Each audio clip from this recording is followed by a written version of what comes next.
ಇನ್ನಷ್ಟು ಮಾಹಿತಿಯನ್ನು ಪಡ್ಕೊಳ್ಳೋಣ. ನಮ್ಮ ಪ್ರತಿನಿಧಿ ಮಾರುತಿ ಲೈವ್ ಕನೆಕ್ಟ್ ಆಗಿದ್ದಾರೆ. ಹಾವೇರಿಯಲ್ಲೂ ಯಾವ ರೀತಿ ರೈತರು ಪ್ರತಿಭಟನೆ ಮಾಡ್ತಾ ಇದ್ದಾರೆ ಅಂತ ತಿಳ್ಕೊಳ್ಳೋಣ. ಮಾರುತಿ, ರೈತರು ಪ್ರತಿಭಟನೆ ವಿಶೇಷವಾಗಿ ಬಾಗಲಕೋಟೆ ಮತ್ತು ಹಾವೇರಿ ಜಿಲ್ಲೆಗಳಲ್ಲಿ, ವಿಜಯಪುರ ಜಿಲ್ಲೆಯಲ್ಲಿ ಸಿಕ್ಕಾಪಟ್ಟೆ ಪ್ರತಿಭಟನೆ ಹೆಚ್ಚಳವಾಗ್ತಾ ಇದೆ. ಈಗ ಬೆಳಗಾವಿ ರೈತರಿಗೆ ಇದು ಯಾವ ರೀತಿಯಲ್ಲಿ ಅನುಕೂಲ ಆಯಿತು, ಅಲ್ಲಿ ಪ್ರತಿಭಟನೆ ಕಡಿಮೆ ಆಗಿದೆ ಅಂತ ಅನ್ಕೋತೀನಿ. ಆದರೆ ಹಾವೇರಿ ಮತ್ತು ವಿಜಯಪುರ ರೈತರ ಸಮಸ್ಯೆಗಳು ಮಾತ್ರ ಹಾಗೇ ಇದೆ. ಏನು ಸಮಸ್ಯೆಗಳು, ಇನ್ನೂ ರೈತರು ಪ್ರತಿಭಟನೆಯನ್ನು ಮುಂದುವರಿಸ್ತಾ ಇರೋದಕ್ಕೆ ಕಾರಣ ಏನು, ಡೀಟೇಲ್ಸ್ ಕೊಡ್ತಾ ಹೋಗೋದಾದ್ರೆ?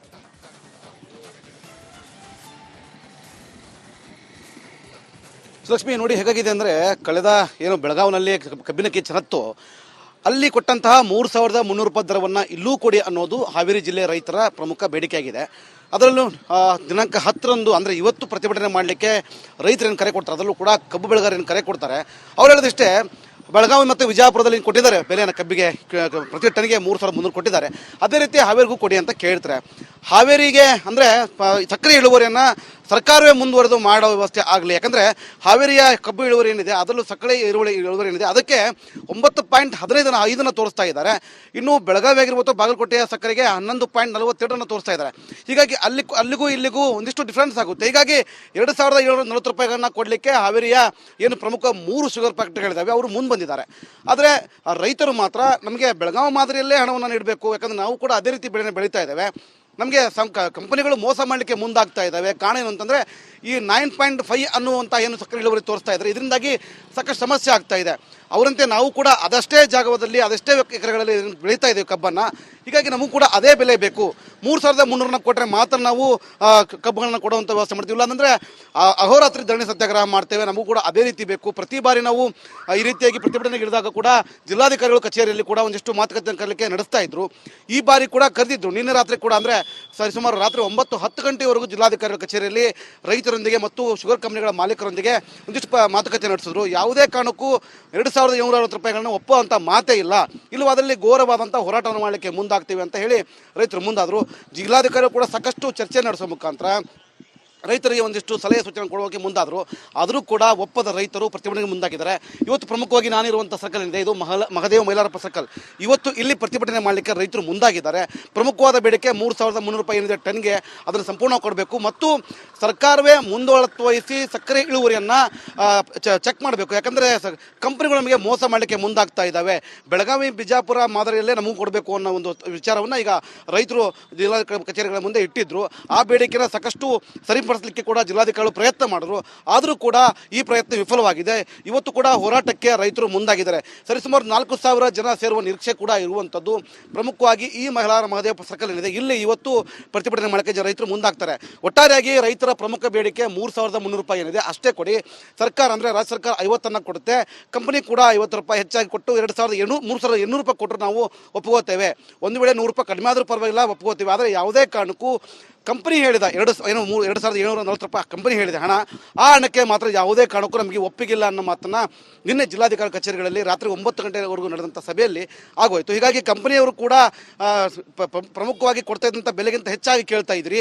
2,740 ಕೊಡ್ತೀವಿ, ಅದರ ಮೇಲೆ ಕೊಡುವಷ್ಟು ಶಕ್ತಿ ಸಾಮರ್ಥ್ಯ ನಮ್ಮಲ್ಲಿ ಇಲ್ಲ ಅನ್ನೋ ಮಾತನ್ನು ಕೂಡ ಕಂಪನಿಗಳ ಮಾಲೀಕರು ಹೇಳಿದರು. ಅದು ರೈತರು ಕೂಡ ಪಟ್ಟು ಹಿಡಿದು ಯಾವುದೇ ಕಾರಣಕ್ಕೂ ಈ ವ್ಯವಸ್ಥೆಗೆ ಇಲ್ಲ, ನಮಗೆ 3,300 ಆಗದಿದ್ರು ಕೂಡ ಪರವಾಗಿಲ್ಲ, 3,200 ರೂಪಾಯಿಗೇನಾದ್ರು ಕೊಡಿ ಅನ್ನೋ ಮಾತನ್ನು ಈಗ ಹೇಳಿರುವಂಥದ್ದು Shrilakshmi. Right, thank you Maruti ಡೀಟೇಲ್ಸ್ಗಾಗಿ.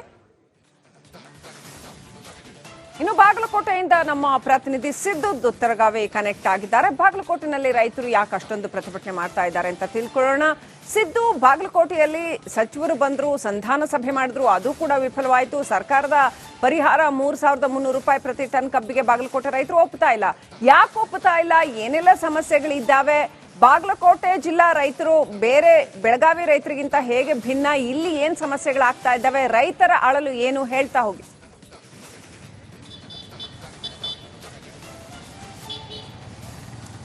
Srilakshmi, ಏನು ಇವತ್ತಿನ ದಿವಸ ಬಾಗಲಕೋಟೆ ಜಿಲ್ಲೆಯಲ್ಲಿಯೂ ಕೂಡ ಸಾಕಷ್ಟು ರೈತರ ಪ್ರತಿಭಟನೆಗಳು ಬಹಳಷ್ಟು 8 ದಿನಗಳಿಂದ ನಡೆದಿತ್ತು.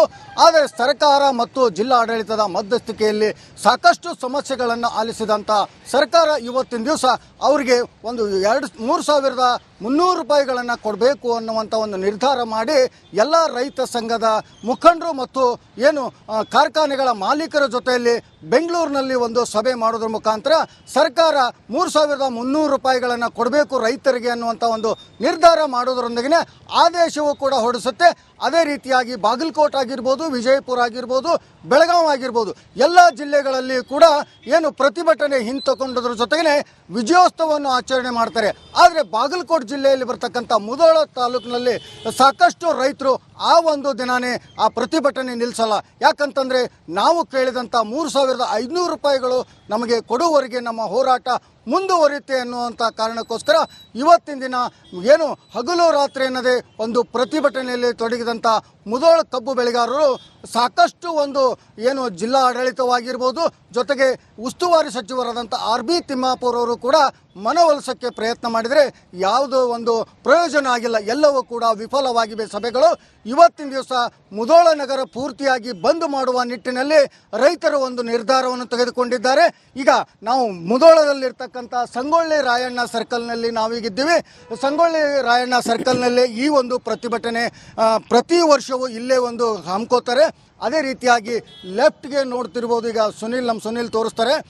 ಏನು ಇದು ಗಡದಣ್ಣವರ ಒಂದು ವೇದಿಕೆ ಅಂತ ಮುಧೋಳದಲ್ಲಿ ರೈತ ಹೋರಾಟಗಾರರು ಕೂಡ ಇರ್ತಕ್ಕಂಥ ಈ ಒಂದು ವೇದಿಕೆಯಲ್ಲೇ ಪ್ರತಿಭಟನೆ ಪ್ರಾರಂಭವಾಗುತ್ತೆ. ಇಲ್ಲಿವರೆಗೂ ಕೂಡ ಪ್ರತಿಭಟನೆ ಮುಂದುವರಿಸ್ತೀವಿ. ನಾವು ನಮಗೆ 3,500 ರೂಪಾಯಿ ಕೊಡುವವರೆಗೂ ಮಾತ್ರ ನಮ್ಮ ಪ್ರತಿಭಟನೆ ನಿಲ್ಲಲ್ಲ ಅನ್ನುವಂಥದ್ದು ಕೂಡ ರೈತ ಮುಖಂಡರು ಹೇಳ್ತಾರೆ.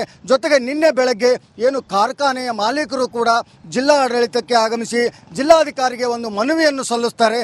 ನಾವು ಈಗ ಕಾರ್ಖಾನೆ ಪ್ರಾರಂಭಿಸ್ತೀವಿ, ಸರ್ಕಾರ ಹೇಳಿದ ಒಂದು ರೇಟ್ಗೆ ನಮ್ಮ ಒಪ್ಪಿಗೆ ಇದೆ ಅನ್ನುವಂಥದ್ದು ಕೂಡ ಏನು ಸಕ್ಕರೆ ಕಾರ್ಖಾನೆ ಮಾಲೀಕರು ಕೂಡ ಎಲ್ಲರೂ ಸೇರಿ ಜಿಲ್ಲಾಧಿಕಾರಿಗಳಿಗೆ ಒಂದು ಮನವಿಯನ್ನು ಸಲ್ಲಿಸ್ತಾರೆ.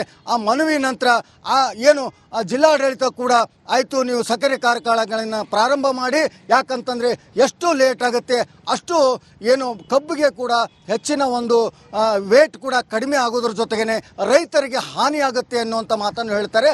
ಅದೇ ರೀತಿಯಾಗಿ ಸಂಜೆ ವೇಳೆಗೆ ಕಬ್ಬು ಕಟಾವು ಮಾಡುವಂಥ ಎಲ್ಲ ಒಂದು ಜಿಲ್ಲಾ ಅಧಿಕಾರಿಗಳು ಕೂಡ ಹೇಳ್ತಾರೆ, ಜಿಲ್ಲಾ ಪೊಲೀಸ್ ವರಿಷ್ಠಾಧಿಕಾರಿಗಳು ಕೂಡ ನಿಮಗೆ ನಾವು ಎಲ್ಲವೂ ಸೆಕ್ಯೂರಿಟಿ ಕೊಡ್ತೀವಿ, ನೀವು ಕಬ್ಬು ಕಡಿಯುವಂಥ ಕೆಲಸಕ್ಕೆ ಮುಂದಾಗಿ ಅಂದಾಗ ಮುಧೋಳದಲ್ಲಿದ್ದಂಥ ರೈತರು ರೊಚ್ಚಿಗೆದ್ದು ಇಮಿಡಿಯೇಟ್ ಆಗಿ ಏನು ಬೆಳಗಾವಿ ರಾಯಚೂರು ಹೈವೇ ಕೂಡ ಬಂದ್ ಮಾಡಿ ಒಂದು ಪ್ರತಿಭಟನೆಗೆ ಮುಂದಾಗ್ತಾರೆ.